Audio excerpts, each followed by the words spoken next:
Well, good morning, everybody. Hope you guys are having a fantastic Friday. I know some of you, I don't know exactly how many, are probably being currently very, very affected by all the fires going on in LA. Thanks for the concern for those of you that reached out for me. We are okay. I'm okay. I'm very, very far away from all that madness happening. I'm on the very east side of the LA, basically side of town. So luckily, fortunately, we're not dealing with any of that. But I know a lot of people are. I definitely got family that aren't necessarily right next to the fire, but they are obviously kind of waiting to see if they need to get evacuated at some point in the coming days. So everybody's on edge. It's extremely sobering to see the kind of damage and devastation happening out there. People losing their homes, livelihoods. A lot of people not even having fire insurance because of insurance companies pulling out of California. And it is, obviously you're hearing probably if you've been following the story, new fires being popped up all over the place. Obviously, we all have our suspicions as to what's happening. But I think we still haven't gotten a confirmation as to what's really going on, but definitely does not feel good right now in Los Angeles greater area. So I'm wishing all the best for those of you that are being affected by this or have friends and family. I don't know, we'll get through it, but boy, this is really, really not a fun way to start the new year, that's for sure. But the purpose of today's stream is to kind of talk to you guys about the positive aspects of Sync Focus. And something that was just hitting me today as I was actually biking to work, I decided I just bought a new mountain bike for myself. It was my Christmas present to myself. And I said, I want to start biking to my office. It's close enough to the house. I can bike there, get a little extra exercise. And the other really cool thing about biking in the morning when it's freezing out, by the way, is you get a lot of great kind of empty, quiet time to kind of do some deep thinking. And so something connected for me this morning, and it kind of just prompted me to I want to share this today in a live stream. So that's what prompted and originated this. So, hey, Seamus, Alvaro, good to see you, man. Good to see you, Nick. And so here's what the concept was. With 2025, with Sync Focus, with what we're doing, and by the way, we have a lot of new members jumping on the platform. It's really cool to see a lot of new energy kind of being infused. And hey, Yella, good to see you, man. And I love to see this energy and this excitement going on. And one thing that I want to emphasize along the side of we should just be having fun, as we go through all this, but we should be also doing things this year, not learning things. Okay, and I'm going to explain the difference. And this is where my brain kind of made this connection. So many of you guys know I have two daughters. They're very young, 2 and 4 years old. I do plan on homeschooling them, but I don't exactly know how I want to homeschool them because there's 1,001 different ways you can homeschool kids these days. There's so many new curriculums, there's different methods, there's approaches, there's charter school home programs, there's do it yourself. And then there's this kind of interesting new thing. I'm curious if those of you guys that are watching, so I'm curious if you've ever heard of it. It's called unschooling. Has any of you guys heard of unschooling as an approach to teach kids in a homeschool method, essentially? Unschooling sounds really extreme, but really what it is, I think, if you can kind of use a different term, is it's interest-led education, meaning that you don't enforce what you want a child to learn based on what you think is important for them to learn, but you actually more pay attention to them about what their interests are, what they naturally gravitate towards and they focus on. And then what you do is you basically provide them with tons and tons of great resources in that direction. And they can go as far and as deep as they want to go. And in the course of doing and pursuing the things that they like, whatever it is, right now my 4-year-old, it's dinosaurs. Any type of dinosaur, specifically T-Rexes, she's into dinosaurs. So we're kind of doing a whole bunch of fun things around dinosaurs, reading books about dinosaurs. We're, drawing dinosaurs. We're doing all kinds of fun things. And it's easy to essentially go through education with her because she's already really excited about the subject matter, as opposed to me maybe putting a worksheet in front of her and saying, no, you got to learn how to write these letters, or no, you got to read this book that I just think it's important for you to read, even though she might not be interested at all in the book that I put in front of her, right? And so I'm not 100% an expert on it at all, but it's definitely very intriguing to me because of exactly what we're going to be doing in Sync Focus. So we all probably, most of us, maybe some of you guys didn't, but many of us, I'd say most of us, went through the public education system. And the public education system was really about learning things, right? So we obviously had to get up to speed with reading as soon as possible, very early on, so that the rest of our educational careers, we could just read about all the topics we needed to learn about, right? Whether it's history, social science, math, blah, blah, blah, blah, blah. You have to be able to read to do all the things later on down the road. What we didn't do a lot in public school, at least in my experience, we didn't do a lot of doing. There wasn't a lot of doing. So what I mean is that there's a lot of education that we tend to associate education or getting, learning things with opening up a book and reading about it. Or these days, going online and watching a tutorial, going on YouTube, maybe coming into Sync Academy and watching a whole bunch of tutorials, listening to podcasts, reading articles, blogs, all this kind of stuff. And we have been conditioned for so long that that is called education, right? Because we're absorbing new content, absorbing new knowledge, absorbing new words and sounds and all this kind of stuff, trying to cram it all into our brain, hold on to as much as we possibly can. And I guess thinking that that's going to be forward momentum for our lives. And this is not just about making music or sync licensing, but it's all different types. Oh, Seamus, you're a school teacher, right on. Maybe you'd find this interesting. I don't know. I'm sure you have your challenges as well. But it's across the board. We generally, if you think about it, like all of you guys watching this right now, I'll just ask you this. All of you probably play some instrument, right? For me, it's drums and guitar. Yella plays like 18,000 instruments, so I don't think he could even name one, but he has a lot. But if you think about it, right now, think about your own life. How did you learn your instrument? Was it that you watched the tutorial? Did you read a book about it? Did you study, somebody else playing it? Probably, it's pretty obvious that you had to just pick up the damn thing and start plucking away at it and play with things. Maybe you got instruction and teaching and coaching in the very beginning. Maybe you took some music lessons, piano lessons, right? Something like that, for sure. Maybe to get you started. Some of you didn't. You were probably self-taught. But at some point, even with a coach or an educator right next to you, your hands are on the keyboard, right? Your hands are on the guitar. You're not reading about it. You're not watching anything about it. You're actually doing the thing. And so I guess it's kind of coming down to this overall philosophy of that, like, education is not the goal. Education is a side effect. You learn stuff as you do things, right? So if you just open up your DAW today, don't watch a single tutorial, don't watch anything, just start touching buttons, plugging away at things, trying new things out, listening to some reference tracks, trying to emulate them the best you can, like literally just going through the motions and making tons of mistakes as you do it. You're going through the process and you're doing something. And while you're doing that thing, you will be learning way more valuable tools and resources and knowledge that you'll need in the future, rather than watching somebody else's process for how they mix and master their sync tracks, right? I'm not saying those can't be useful. You can't pick up a couple of tricks or two here and there, but none of that's really education. That's really not. I mean, I guess I got to define my terms. It is, you're learning something, but it's not going inside of you, if that makes sense. You're not going to be pulling in that wisdom unless you have been doing the thing. So that's kind of tying back into Sync Focus 2025 of what we're really going to be doing this year. We are going to really try to stay away from tutorial land. I know we are guilty of it in Sync Academy. We have a lot of tutorials, 150 hours worth, so I do apologize for that. We're part of the problem, definitely. But I do want us to just never feel that because we didn't watch one more tutorial about how to mix our drums, we shouldn't just start mixing our drums ourselves. You should just start mixing your drums yourself today. Whatever it is that you want to start learning how to get better at, just start doing the damn thing and make a bunch of mistakes and get it wrong and get it wrong and get it wrong and get it wrong and get it wrong until one day you get a little better at it. And you got better at it because you didn't watch the tutorial. It's because you figured out with your ears, with your mind, with your hands, with your home studio, with your DAW, with your style of music, what works for you and your approach. One question I've been getting from some members is, we won't talk about the sort of ins and outs of how to, start a track and finish a track till probably February. But this idea of like, how do you start a track? How do you make sure you finish it? Like, what is the creative process?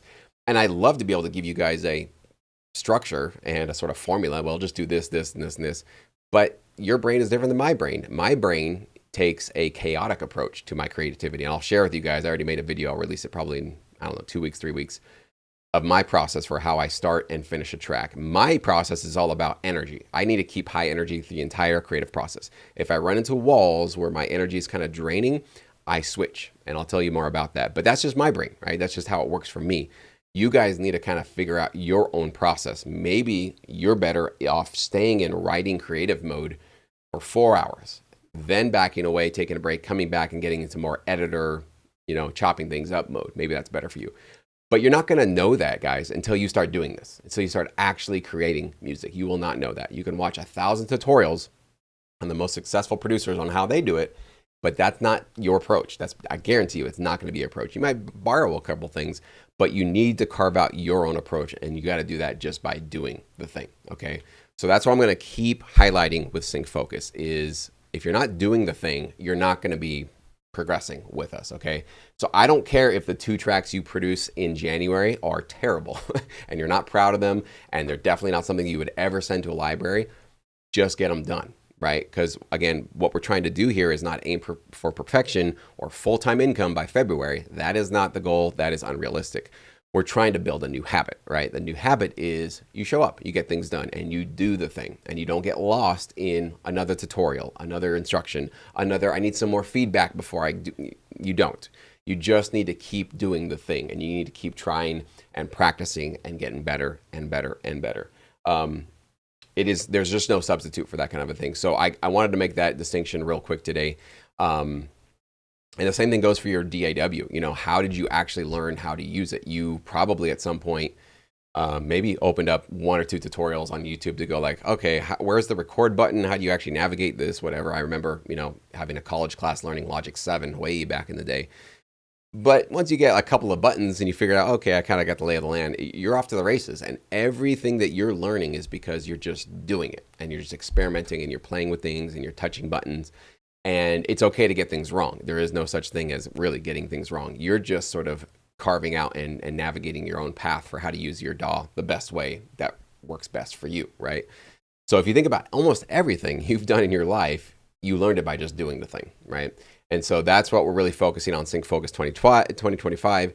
And what I really want you guys to always just kind of keep in mind that we are not giving you a career with Sync Focus 2025. We're not giving you libraries that you get to go partner with. Like none of that's happening with what we do here.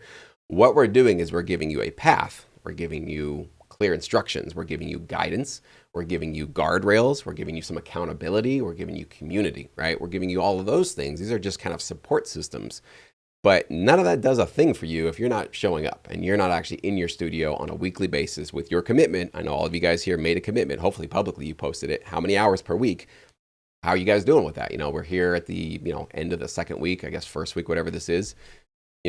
We got to make sure that we are keeping with our commitments and showing up at the bare minimum. And then hopefully for those of you that are participating with us fully in Sync Academy, you're showing up with your 2 tracks. So if you guys have any comments about this topic, questions about Sync Focus, about any of this stuff, even still, I'll take questions about finding libraries, any of that good stuff.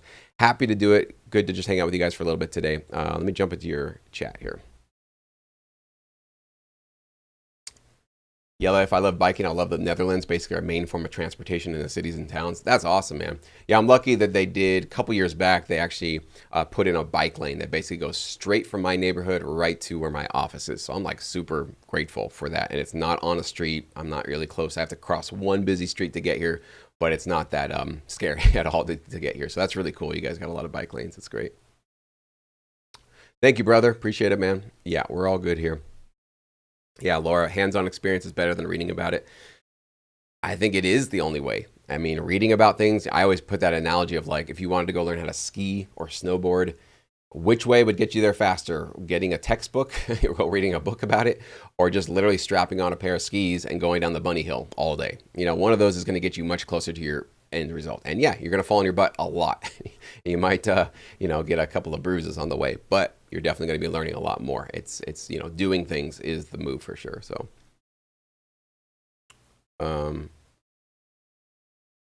Nick says, funny thing you mentioned public education, music education in public schools was about doing first and learning the theory as you go. Yeah, I remember I was in band, I did the marching band and orchestra, all the Christmas, pageants, all those kind of things.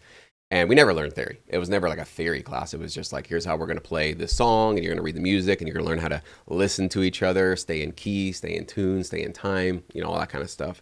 It wasn't way until I went to college that I started learning about theory. But yeah, I mean, usually you go teach, if a 5-year-old is interested in playing piano and you go like, great, let's start with music theory. Oh my gosh, that'll, unless they just have a brain that's really into that kind of mathematics, you will kill their love of music instantly. For me, music is about the enjoyment of it, the playing of it and the, just the playfulness of music. That's kind of obviously the joy of it. So You had a family band growing up, Taylor? Awesome. Cool. Um,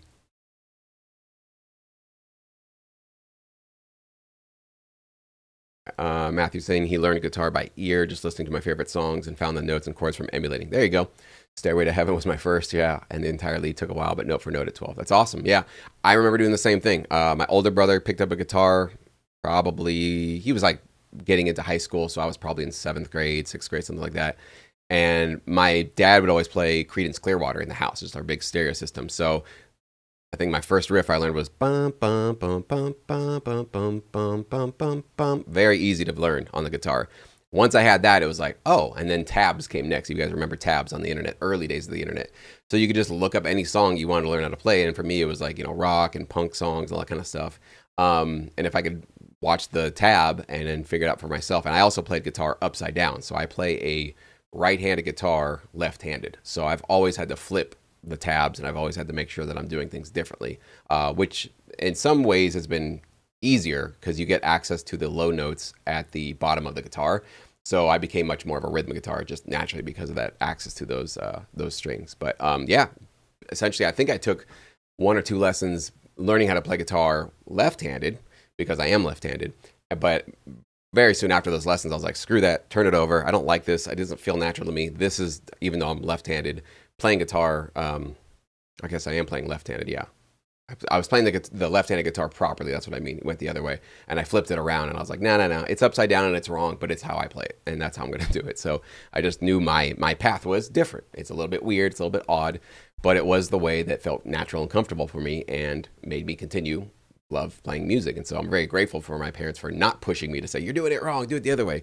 They just let me be. They said, go for it. And they just gave me, one thing that I always think was really cool what my parents did is they, I don't know if it was an intentional plan, but when we moved into our house when I was like in 1st grade, there was this kind of like, it was an old chicken coop that had been sort of like converted into kind of like we called it the back house, right? I don't think it was insulated. It just had 4 walls around it and it stood up. I think it just had concrete floors. So we had to put, a little portable heater in there. We had to put a carpet in there, but it was the music room. So as I grew up, I had bands, and we would always have the friends over at our house, and so we'd be jamming, make a bunch of music, all that kind of stuff. So I'm really grateful that I was given the space to be creative and do that kind of stuff. And it was years later, we moved out of the house, and our neighbors never complained all the years we were doing this. And we would play till 9 at night, 10 at night, cranking out heavy rock music. And as we were moving out, some of the neighbors finally came to my parents and says, yeah, we were really not happy with that music all those years. And they never came and complained, though. They just were dealing with it. We kind of felt bad after all those years of doing that to them. But I don't know why I was going into that one. But yeah, just self-teaching, teaching ourselves stuff, basically. So I think we all can resonate with that with one way or another. And if you haven't had a lot of experience just teaching yourself stuff and trying things out, maybe 2025 can be a year where you try that out and see how it works out for you. I think it'll do great for you.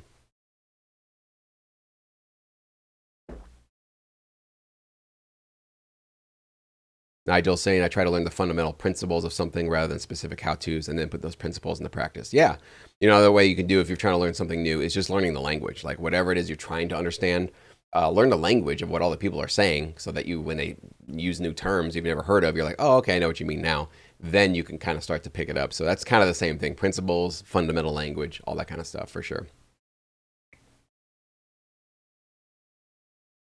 Nick's saying I had a video that was about my full process of a track. It was about an hour long. I can't find it anymore. Is it still there? I don't know which one you're talking about, Nick. I have a lot of, if you're talking about a YouTube video, I have a lot of videos kind of showing you my track start to finish and kind of my creative process. So I'm not sure exactly which one you're referring to there. James is saying, yeah, as a music teacher in school, 30% teaching context and the rest just doing GarageBand, Logic, Samba, African drumming, putting guitars and keyboards in front of kids and challenging them. That's it. That's awesome. And, and also getting them to respect the instruments that they're playing or the, computer programs they're playing, but also, not getting in the way. And that's the tricky part of like not wanting to push things on them if they're not interested in those things. That's the sort of the trick, I think, with teaching. And certainly I've already noticed, even though our kids are very young, it's like we're already homeschooling. Like it's already happening just naturally because we are already kind of figuring out like these are their interests, this is what they want to do. And so obviously we kind of carve out our activities and the things we're going to do around what they're kind of into, and we try to just sort of stay out of the way as much as we possibly can. And I've gotten better at this, because earlier, a year ago, 2 years ago, I was much more of like, no, you need to kind of come down a top down approach of like, tell them this is what they need to learn. And because that's what I was taught, growing up in the public education system. So this is a very new, weird, kind of radical point of view on education, and it requires a lot of trust. You really have to trust your kids because you have to trust that they will be curious enough about the world that they will pick up the knowledge they need to pick up in order to be successful wherever their talents and their gifts and their interests lead them. It's a big leap of trust to be able to do this, and almost nobody I know is doing this. So I definitely, if you guys know anybody that has been doing the unschooling approach, whatever, reach out. I'd love to pick somebody's brain who's been doing this, because it's new and it's definitely scary, because it feels like a completely new landscape and language for sure. Thank you, Laura. Yeah, if everybody can give me a thumbs up on this one, that'd be great. Oh, thank you, Taylor. Yeah, Sync Focus 2025 definitely included in Academy. And it's something that I kind of regret not doing a lot earlier, because, we've had Sync Academy since I think 2018. We're going on 7 years now. And, I had the syndicate program that was more of like, I'd give you guys opportunities, give you some feedback. We'd have contests, we'd have briefs, we have all kinds of cool stuff, reviews, all that kind of stuff. A little bit more of a guided kind of program. But what I think the entire community has been lacking is really like year-long structure. We did the Sync 60 challenges, which were 60 days. And I think a lot of you guys that participated found that helpful. But this thing started rattling in my brain at the end of last year that 60 days is great, but what really is valuable is much more consistent than 60 days, because I know what happens. When we do a community 60-day challenge, a lot of you guys participate and you actually get things done, and you put your mark your yeses, and you actually follow along with us, and it's great. But at the end of 60 days, when there's no community energy around it, it's kind of like that fizzles out, and some people just sort of lose their focus. So I just thought, why are we doing this just for 60 days? We should just do this for the entire year. We'll reassess in 2026. We'll see if we should do it again or we should change things. And definitely your feedback is really what I'm looking for, guys, here, especially as we kind of kick this thing off. I'm going to start really asking for you guys to let me know, what do you like about it so far? What do you not like about it? What new features should we be adding to it? I really want to this is clay, right? We are molding this thing as we create it. It is not set in stone. We don't know exactly what we're going to be doing every single month at this point. I have a loose structure. There's a schedule below if you guys want to click on it and find it out. And there's a method to that, and there's a reason, a strategy for why we're doing it that way. But by no means is any of this stuff set in stone. So it's really going to be more of an ongoing conversation, a give and take with what you guys are doing. But going back to why it's included in Sync Academy is because, there are people that are just joining us right now who are brand new to Sync. And I'm always thinking, like, go back to 2008 when I got started. What would be really helpful? Well, obviously somebody to say, here's what your plan is for the whole year. And this is why you're going to start off finding your specific 3 to 5 production music libraries that are the right fit for you and your music. And here's why. And here's why you're not going to just dedicate all of your music to one company. Here's how dangerous that can potentially be. So I would have massively benefited from a program like this to just keep my head in the game, keep the guardrails up, keep my focus, find community, get resources, find these companies more easily, get some insights as to like, what are they all about? Who are they serving? What kinds of music fly off the shelves for them? Could I potentially see myself doing well with them? Those kinds of insights. None of that stuff I had at my disposal. I was working with one library, hoping that they were going to be my ticket to full-time income or something. Did okay with them, but not great. And I didn't have a lot of other people to kind of bounce this kind of uncertainty off of. Nobody else that I really knew. I mean, a couple, maybe 1 or 2 people that I knew that was doing Sync, but Todd, one of our pro feedback reviewers, was one of the few that were kind of in the old days with me, but not a community for sure. And you kind of felt alone, and you just didn't know, is this going to work out? Am I working with the right company? Am I getting taken advantage of? Like, all these doubts kind of swirling. And so just to know that you guys have a lot of people you can connect with, and you can right now, if you're in Sync Academy, post your comment, your question, your concern, anything, and I'll answer it, and other people in the community will answer it, and we'll basically be smarter and better prepared for this business as a result of it.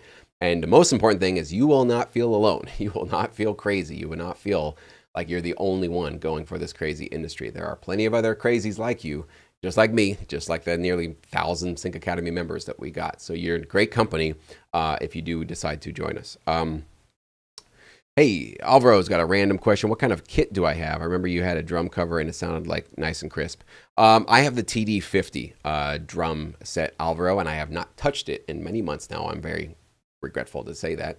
But yeah, I've got a really, really nice electronic kit. I treated myself to that, I think in 2018 or 2019. I've always wanted one. I mean, I had drum kits my whole life. I usually did Pearl. Pearl was my brand. But I can't be banging away on the drum with, kids in the house and like neighbors close by and all that kind of stuff. So drums, you have to have that back house, or you have to go pay for some studio space to go practice and that kind of thing. So yeah, I definitely got a really nice TD50 drum kit, which you can just change the sounds. You can put headphones on, and you can just really, crank away and also play. One of my favorite things to do with my drum kit when I play it, not that often recently, but is I like just turning on some of my favorite songs and jamming along to them. That is the most fun I have playing drums. It's just going for a really intense, high energy rock track and just rocking out to it and playing with it. And then getting creative and going like, if I were the drummer to this band, how would I make this beat a little different? That's the kind of fun, that's the fun stuff for me for sure. So, but yeah, you're getting me excited about turning that thing back on again.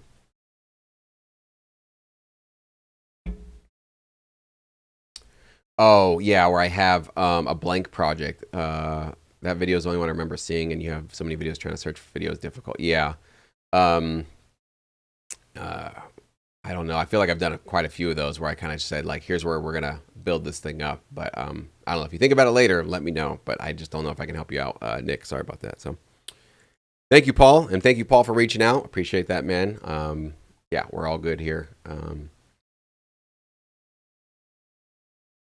Zach saying, I love the idea of Sync Focus 2025. My impression of it is that if I participate, by the time the end of the year comes, you should be prepared for a career in Sync.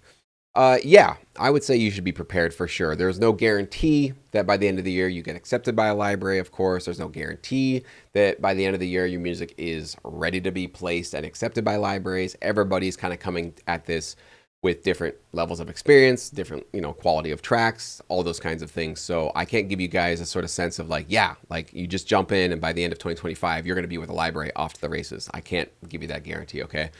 But for sure, in terms of what I will say is what you'll have by the end of 2025, if you fully participate, meaning you show up, do at least your minimum 2 tracks, kind of jump on our Zoom calls, collaborate with other producers, really jump with both feet into our community and really jump into this thing. By the end of the year, the first thing you'll have, and it's the most important thing for your career success, is consistency. So almost all of you have probably struggled with consistency, that you get excited about sync, you get excited about music for a couple of weeks, couple of months, maybe even up to 4 months, 6 months. And then you get kind of a gut punch. I just was having a conversation with a good friend who just recently got a really big gut punch from this business, and he's second guessing whether or not he wants to continue on with it or not. I respect it. I understand that. And so for whatever reason, we all will get our faces ripped off of us, and we're going to be distracted, and we're going to feel let down and rejected and disappointed and pissed off at various parts of this business. It's coming for you. If it hasn't happened, mark my words, it is coming for you. So what we want to do with Sync Focus 2025 is we don't want to rely on our emotions anymore. That's what most of us were doing up until now. That's what amateurs usually do, is when they're feeling excited about music, they go make it. The minute it's painful, the minute they don't get that track done, they're at that like 65% completion. It's like, oh, I don't know how to finish this track. I can't do it. And they give up and close their DAW, and then they go get distracted by other things. That's why the professional trajectory was never in their future, because they couldn't figure out how to be consistent and push through a little bit of that pain and finish the damn track, and then move on to the next one and finish that track, and so on and so forth. So what you can definitely guarantee by the end of 2025 is you'll have a habit built up. And this is my philosophy in life, is that you will be trapped by your habits one way or another. There's nobody, I don't think, on earth, maybe some Zen Buddhist monks that are floating off into, the Fiji mountains, have figured out how to not be trapped by their habits. Great. That's not me, probably not you. But we are all trapped and enslaved, for lack of a better word, by our habits. But habits aren't bad. They're just habits, okay? Some habits can get us into trouble and steer us away from the future that we want, right? And we all have them. I have them, you have them, everybody has them. But some habits, if we keep flexing them, we keep going back to them, we keep creating those neural pathways in our brain to keep doing a particular thing over and over and over and over and over again, that habit can be what is going to cause your success to unfold in the future. And so I don't believe in the idea that like, well, maybe in 5 years I'll be successful. Maybe when I get accepted by the library, I'll be a success. Maybe when I get that placement, when I receive my first sync fee, or I get my first royalty statement, or I earn enough money to be doing this, then I'll feel like I'm successful. I don't believe in any of that. I believe success starts today. The success that you want in the future starts from whatever habits you start developing today. That future is not possible unless doing excellent work, being consistent, again, showing up, constantly improving your craft, studying the market, studying reference tracks, right? All the things we're going to be doing here in Sync Focus 2025. If those habits become just hardwired into your brain this year because you do them over and over and over again, you consistently show up, that is you freeing yourself from maybe some bad habits and enslaving yourself to the good habits that you want. Okay. But I don't think there is a choice between having habits or not having habits. I think we've all got them. The only choice we have is, can we be intentional about setting ourselves up for good habits? So like one example for me is I am addicted to going to the gym. Okay. So it is an addiction. If I don't go to the gym and at least break a sweat or lift something heavy, I'd say every 4 to 5 days at the max, my body gets very uncomfortable. Like I can feel almost the shakes. I get very on edge. I get really moody. I get really grouchy. And I can't process the day as easily. Like things don't just roll off my back like they would have had I gone to the gym. So I am now an addict to the gym and working out. And thank God I got myself addicted and enslaved to that habit, because that habit just so happens to be something that's probably good for my health, probably good for my mental energy. It's more that I do it for my mental energy than my physical health. But definitely now that I have kids, I want to live as long as possible and stay as young and active and mobile as often as I can. So you got to choose which habits you want, because you're going to be enslaved by them. So that's kind of what we want to do with 2025 is we want to hijack our brains and we want to insert and install the kind of habits that we know will get us to where we want to go. And consistency is number one. So long kind of explanation there, but that's what you can guarantee get by the end of 2025 if you take this seriously. So.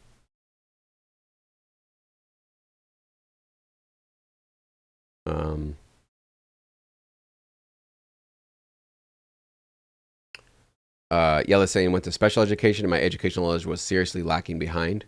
Only when I was 20, the ability to learn, grow everything I know regarding orchestration and even English language is just by practicing myself. There it is. Yeah, man. It seems to be this just common thing that's just so obvious, but we don't think about learning this way. We always go back to our model, which was sitting in a classroom, teacher with the textbook or the whiteboard or the chalkboard, cramming facts in our brains and then testing and quizzing us at the end of the week to see how much we remembered, right? That's what we associate with learning. And I don't remember most of what I was taught in school. Honestly, don't, because I didn't use it that often. You remember that common question that all of us asked, and you still hear it today, is like, teacher, why are we learning this? How am I going to ever use this? And that question, I was never given a good answer for that. I don't think I was ever brave enough to ask my teachers, but I heard other, fellow classmates asking that, like, why the hell are we learning this? This is not useful. What are we going to do? And there was never really a good answer. It was just like, well, because this is the curriculum and you're in algebra and this is what you got to learn, right? But there was this kind of big looming elephant in the room of like, I want to be successful in life. You have to connect these dots for me. Why is this particular subject, whatever, going to serve me in my particular life? And so I want to definitely kind of question that entire process, especially for my kids, but also for our community in Sync Focus, and not necessarily have me dictating what I think you should learn. This is what you should do. You should follow this creative process. You should pitch to these kind of companies. You should do this. You should do that. I try to really stay away from that kind of advice. And I really want to let you guys figure out what your path is going to be. It's not going to be mine. There is no such thing as following my exact path. Not going to happen. I got started in a different time, different companies.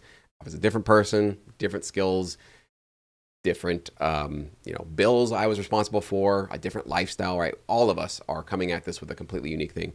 So you got to kind of come to it knowing that nobody's going to give you the path. Nobody's going to tell you exactly what you need to do. there is an adventure here. You got to kind of like walk this path on your own to figure out where it's going to be. So, Tom is saying the gut punches are often incredibly helpful for personal growth when the pain subsides. Yes, that's a great addition, Tom. When the pain subsides, because boy, when it's painful, it's the only time that we really grow. You guys think about that? Like, it's when the pain really starts to crank up and you feel like maybe I can't get through this. Maybe I do need to give up. Maybe I made a big mistake, and all these second guesses. It really is there for your strength, right? Because these are like the heavy weights that you now have to lift mentally, emotionally. And, one of my go-to mantras that I've been kind of, repeating to myself over and over again. Again, a habit, just something that I'm just mindlessly doing all the time, especially when I get into the gut punches and the hard parts of life, is I can do hard things. And I say it with that tone of voice. I can do this. It's kind of like shrugging off pain, shrugging off hard things, shrugging off like, this is hard, but I can do this. And that, it's like arrogant. It's definitely arrogant, but something about that phrase, something about that energy, it definitely, it draws up some strength that maybe I need to kind of get through something really difficult and something that's really hard to figure out. How do I solve this problem? How do I move forward? That's my little, habit that I kind of installed in myself to make sure that I don't get taken out by challenging things in life. Is I can do hard things. And you guys want to try that? You should try that. Tone saying I sound like, is it Eckhart? Is it Tolle or Toll? I don't know how you pronounce his name. I actually read part of one of his books once. It was amazing. I didn't even finish the thing, but I watched a couple of his videos a long time ago. I bought his book, and I felt like just reading his book that he was breaking the matrix. Like, he was using normal words that I understood, but the way that he structured his language and his sentence and what he was saying, he pulled me out of regular reality, and he pulled me into a spiritual realm just by reading his book. He is a magician. I don't know what he's got. He's definitely got something, especially with his writing skills. It's amazing what he was able to do there. So, but a lot of that is kind of become my philosophy, is to like just go with the flow and don't try to fight things too much. Just kind of accept all things, challenges, rewards, excitement, disappointments, rejections. It's all part of the journey, right? None of this stuff is bad. None of this stuff is good. In fact, we can't tell what's bad or good. Because how many times did you guys think you had a bad situation happen to you only to realize, thank God that happened. If I didn't get fired, I wouldn't have had this situation. Thank God I lost that relationship because I needed to lose that to know that I needed to move on to something better, right? We don't even know what's good or bad. We have no clue. We're just in the moment. We're just like, oh, it's like the stock market. Stock market's down 5%. Oh my gosh, you don't know that if you zoomed out long enough, that 5% drop that one day that felt like so painful was a blip on the radar. You guys can probably tell I've been looking into investment advice lately as well. But yeah, just getting out of this sort of panic mode of the day-to-day battles that we're into and kind of going into a deeper sense of confidence of, I'm here for the long haul. I'm here for the trend. I'm here for building habits that are going to just consistently stay with me to push me through all the barriers that are in front of me, for sure. So.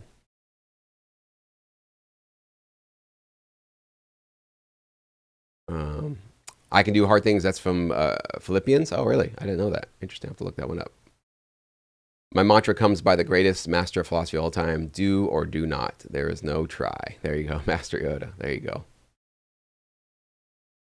go. B-Rad saying, I fought through things my whole life. Years of sports, mostly football. Learned to not give up. Yeah, sports is great for that, for sure. When it comes to trying to get into the sink rolling, I crumble. Yeah. It's tricky. It is definitely tricky, but you've got that physical experience of being knocked over in football, and nobody's going to come and knock you over physically in sync, but they are going to mentally knock you over and emotionally knock you over for sure. So you're definitely going to be challenged for sure in this business.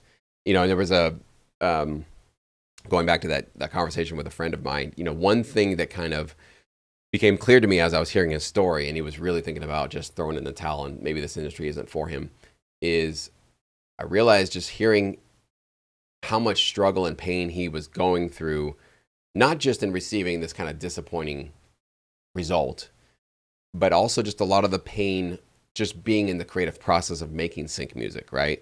it's kind of something that we should be paying attention to now, especially most of you that have not received any royalties yet. Maybe you haven't even received an acceptance from a library.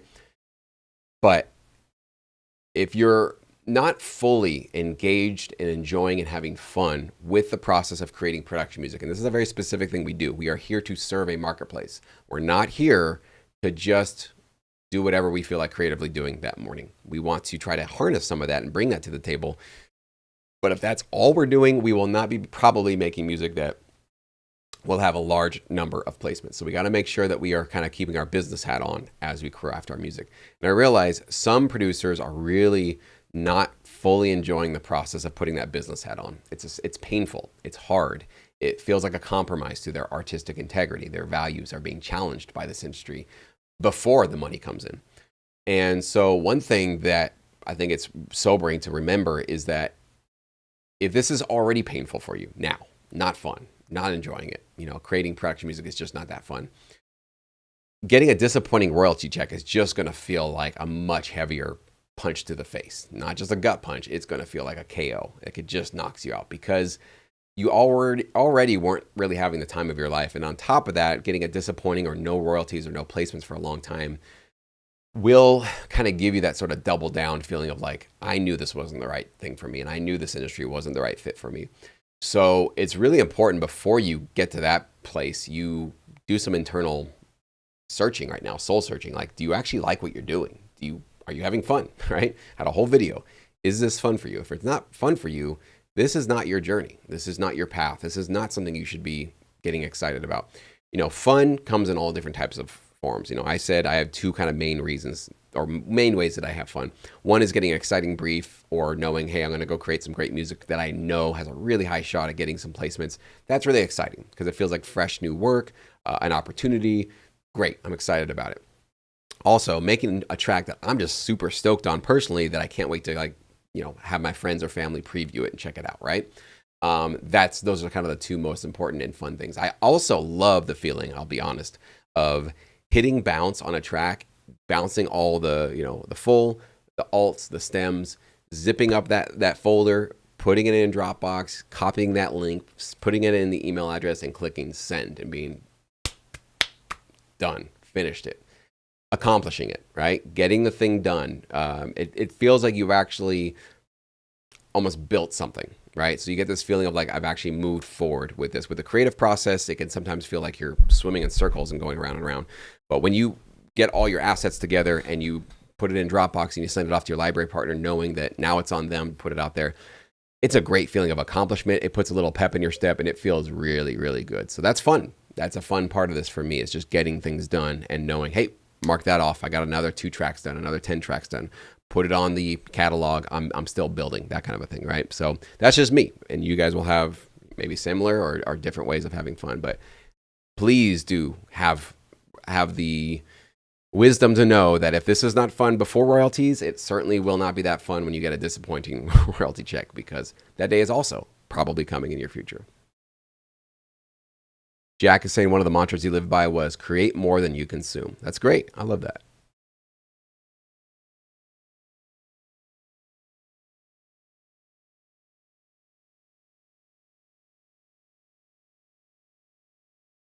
Nick is saying a lot of my non-gigging jobs like music notation and arranging charts for other bands is already kind of a drag, but it still beats anything outside of music. Yeah, and all of us have those little things we got to do to pay the bills and all that good stuff. So, yeah.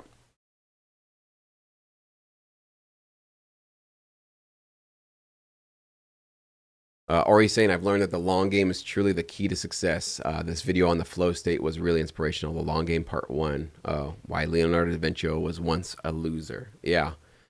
And usually if you find anybody that you guys look up to or that you're inspired by, if you look up their history, you find that they failed a lot, right? They lost a lot. They just didn't succeed on a lot of stuff. One of the stories that I love is Walt Disney. If you guys are familiar with his story, bankruptcies, barely paying bills, not paying bills, having his intellectual property basically stolen from him from some of the clients he was working for. I mean, it was just one failure after another. But the guy kept trying, right? And it wasn't until Snow White, I don't know exactly what year that was, but the full length feature film, which was also a major risk, major game. There was never an animated full feature. Everybody was like, this is ridiculous. These little childish cartoons that are like 5 minutes long, 10 minutes long. You think you're going to get adults to sit down in the movie theater to watch a cartoon for a full, whatever it was, 80 minutes? Forget it. This is, it was a very big risky move that he took. But that was the film. That was the one project that basically blew up the studio. He paid off all his debts. He was able to build his own, new facility in Burbank, which I think is still operational today. And it finally got the ball rolling for him, and he kept on going. But boy, had he just not done that one film, he just would have gone into the dustbin of history. Nobody would have probably remembered him. He'd be like, oh yeah, a couple of those weird cartoons from the 30s, 40s, 50s. Yeah, okay, whatever. But you never would have known Walt Disney, right? So we don't know what's going to actually work in our careers. And one thing that I also have learned in my career is that the 80-20 rule definitely does apply for your catalog. So you're going to produce a lot of music, especially this year. And let's say you do the bare minimum. You do 2 tracks a month, okay? The 80-20 rule, math is not my strong suit. What is 20% of 24, guys? Can you guys put that in the chat for me? 4 would be for 20. So is it 5? 4 or 5 tracks. If you create 24 great tracks and they're licensable, they're on target for the library you're going to pitch to, right? And you're following along and you're doing the bare minimum, just 2 tracks a month, and you have 24 tracks. 4 or 5 of those tracks, again, with the right library and you got a great relationship, 4 or 5 of those tracks will probably earn you the 80% of the income you're going to make with all those tracks. That's just how this business works. And 80% of them will either never get placed or they'll just get placed every so often and not that often. And guess what? You don't know which 4 or 5 of those tracks are going to be the 20% that earns you the most. You just don't know.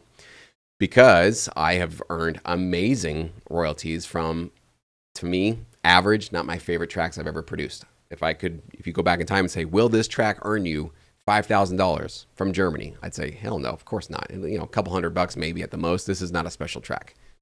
Enough. Some of my tracks that have done really well with my royalties just happen to be the right fit for the right client at the right time. That was part of the 20%. That one average trap hip hop track that I wasn't that stoked about, but I thought, it's licensable, it's good enough. Here you go. That was the one that really, really did well. And the ones that I think are like, oh, this is such an amazing work of art. People are going to just eat this up. They won't be able to resist it. They're going to have to put it in their TV shows. A lot of those, nope. Nobody's interested. Nobody cares. It's not that fascinating. So we really don't even know which tracks of our catalog are going to really do the heavy lifting for us. But we got to treat every track as if it possibly could. So we need to make sure that we do our best, obviously, with each one. But that's certainly true with our industry, is that you can fail, quote unquote, fail a lot, but you could still win in the end. So you don't have to win on every single track and every single deal and every single library and all that kind of stuff that you work with, because chances are it's going to be a small number of the work that you do will really do the heavy lifting for yourself. One of the conversations I had with Todd on this very channel not too long ago, Todd from our Pro Feedback platform, is that, he was growing on his royalties and was kind of slowly going till he started to get theme placements. And it was basically one track. I think it was on Disney was his first one. That one theme placement shot up his royalties. I don't know if it doubled, but it just did something amazing. One track out of all of his hundreds of tracks at that point did most of the heavy lifting for his entire catalog.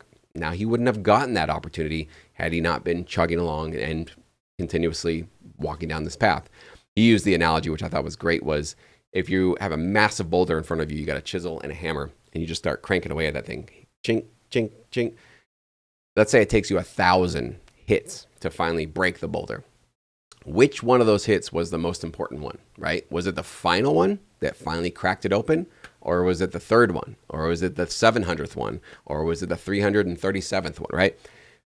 How do you put a value on any of those? They all equally are working in the same direction, and you're not getting to that 1,000th one that cracks it open and sort of unlocks your earning potential unless you take those first 1,000 whacks at it, right? And I thought that was just such a great analogy for what this industry can truly feel like, where you're just constantly knocking at the door, knocking at the door, knocking at the door, and then one day it feels like whew, the doors just whoosh open and you see these amazing opportunities kind of flooding in. I hope that for all of you guys. It's not a guarantee, but I do hope you guys stick with this if you feel this is your fit long enough to start to see those things happen, because they can for sure.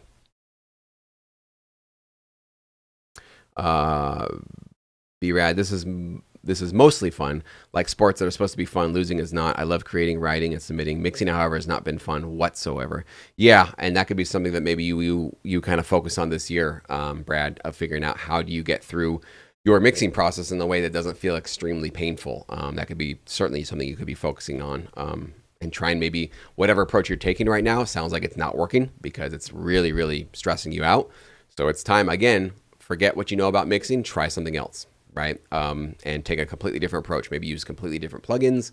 I don't know, try something completely out of the normal for yourself and see if maybe just a different approach solves that problem for you. You will not learn that from a tutorial.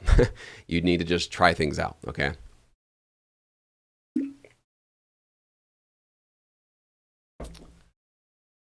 Christian says to change is not necessarily to lose one's identity. To change sometimes is to find it. There you go. From George Brown Tyndale. Wow, we're getting pretty philosophical here today. I love it. Yeah, and then you go one step deeper and you go like, maybe our identities don't exist anyways from the very beginning, and we made them all up. But we won't go that deep. It's just it's too early in the morning for that. Snow White was 1937. Thank you, Yella. And they're making a remake this year, which I have so far seen is not being well received by people. So we'll see how that one works. But yeah, I don't know. Disney they've had better days. That's my point of view. I think they still got a future, but they really need to kind of get back on track for making really high quality storytelling, which is what they got on the map with. Hey, Cedric, you just stumbled in. Notified in advance. Sorry, part of my brain does not like to be scheduled in advance. I like to be a little bit more nimble and just go when I feel it. So sorry, don't really have a way to give you guys. Sometimes I email if you're on my email list. And I email you guys, let you know, I'm about to go live. If you're in Sync Academy, I gave you guys 15 minutes heads up today, just so you guys knew. But sorry, I am not great about that. I don't have a consistent live stream. If you subscribe to the channel, you'll definitely get 2 videos every Monday, or 1 video Monday, 1 video on Wednesday every week. Been doing that since 2017. So you can guarantee get 2 videos from me like that. But the live ones are just kind of sprinkled in when I'm feeling like it, when I'm feeling motivated to say something that I think is helpful and useful. So. Well, that's what I got, guys. Thank you so much. Hopefully this was interesting. I appreciate all of your thoughts, your notes, and your philosophies. We are definitely getting deeper and deeper. I always wonder if we can go into some outside of the sync world topics on this channel. I usually hesitate to do so because I don't want to lose our focus for what we're really doing here. But, sometimes I also remember that like what we're doing with Sync Academy and Sync Focus has almost nothing to do with sync licensing and music. It is really like something else that we're doing here.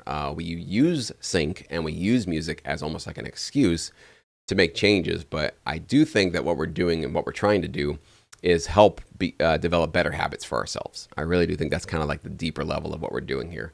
And also to kind of share from each other's experiences, what's working and what's not working. So I hope that's what you guys are getting from it. And I don't know, maybe we'll have some other scheduled streams where we can just talk about life in general, maybe education, maybe unschooling and all these kind of fun topics that I'm interested in. But I definitely don't want to get sidetracked and have you guys go like, what happened to that sync stuff? You used to talk about it. Now we're talking about all this kind of random stuff. So definitely not going to do that. I want to make sure that we stay focused here and that my videos and my streams and my content really is useful for you guys. So that's it, guys. You have a fantastic weekend. I got some great videos lined up for you guys next week, so stay tuned. Leave a like if you haven't. Appreciate that. And stay subscribed. And subscribe if you haven't already. Got some cool stuff coming your way. If you do want to consider joining us for Sync Focus 2025, it's still not too late. You can do it anytime. We're still in January. You can still come in, find your 3 to 5 libraries that are the right fit for you, get onto our progress chart and start participating and kind of just join this sort of train that's slowly chugging along and quickly starting to take off and leave the train station. So we'd love to have you. There are links below if you want to learn more about it. So you guys have a fantastic weekend, and we'll talk to you guys on Monday.